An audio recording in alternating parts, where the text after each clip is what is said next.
Настоящие спортсмены будут тренироваться даже на отдыхе.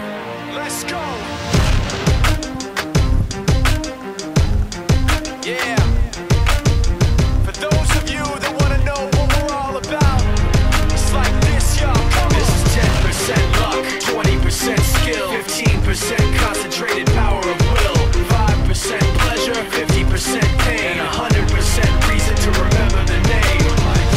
He doesn't need his name up in lights, he just wants to be heard, whether it's the beat of the mic. He feels so unlike everybody else, alone, in spite of the fact that some people still think that they know him, but fuck him, he knows the code. It's not about the salary, it's all about reality and making some noise, making a story, making sure his click stays up. That means when he puts it down, Tox picking it up. Let's go. Who the hell is he anyway? He never really talks much, never concerned with status, but still leaving him starstruck. Humble through opportunities given despite the fact that many misjudge him because he makes a living from writing raps. Put it together himself, now the picture connects. Never asking for someone's help or to get some respect. He's only focused on what he wrote. His will is beyond reach, and now it all unfolds. The skill of an artist. This is 20% skill, 80% beer.